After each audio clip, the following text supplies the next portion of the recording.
of messages asking where to start with chalk paint. Somebody will get a new coffee table and they just don't know where to begin. So let's start there. First off, wash your piece down.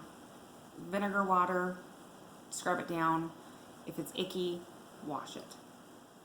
Next, you're going to want to create little micro abrasions on it. So I sand it usually with 100, 120, 150, depending on what I got, depending on how the piece looks. And I just scratch it up a little bit. I don't spend a lot of time on it. I just enough to create micro abrasions for the paint to adhere to. That way your paint's going to last longer. It's not going to slough off. And if there's a clear coat over the top of the piece of furniture and it's shiny, and you put this beautiful matte chalk paint over the top of it, and then you decide to shabby down to the wood, that gloss is going to poke out through there, and then it's going to look awful because you're going to have gloss poking out from underneath your matte paint.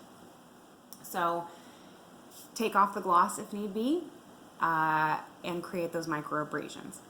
Oftentimes, if I'm really want it to be really good, I'll do a quick sand on it, and then I go back with liquid deglosser for gloves. Put the deglosser on, walk away, let it sit for a couple minutes, come back. If it's a nasty piece, if it's been sitting in somebody's house and they've been smoking for 25 years right next to it and it's like gummy, do yourself a giant favor and prime it. Just go get some primer, cheap, whatever primer you can find, and just prime it real quick. Let it sit overnight, because if the primer doesn't dry all the way, it's gonna suck stuff out of it. But if you do not prime a piece that is stained underneath it, and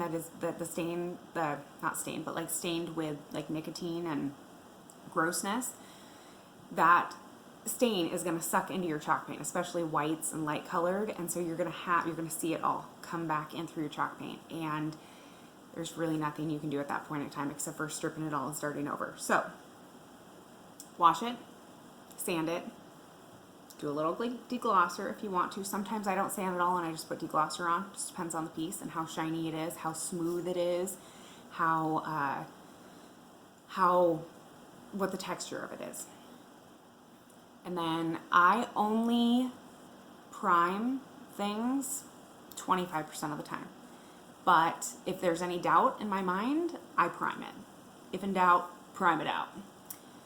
Wait overnight, and then decide, do you want your chalk paint to be like farmhouse style, and are you going to go back and sand it?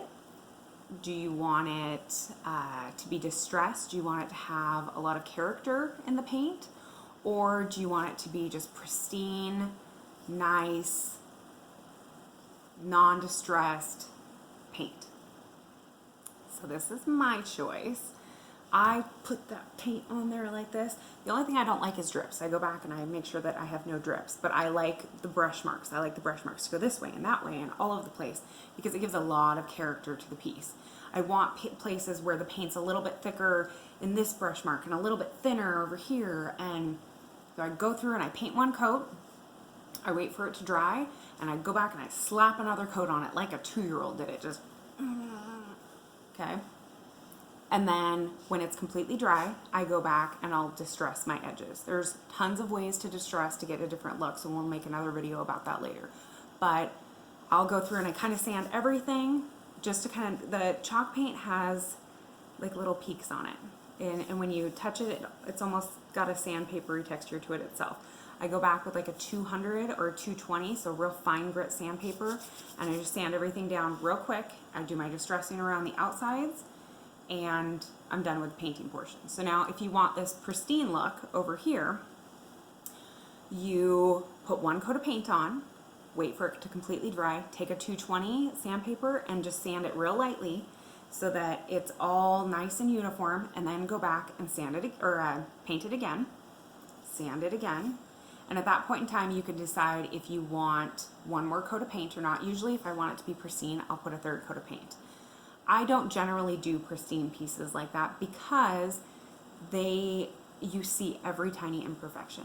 Where if you do farmhouse style and you distress it, your imperfections turn into awesome amazingness that gives visual interest and excitement to your piece.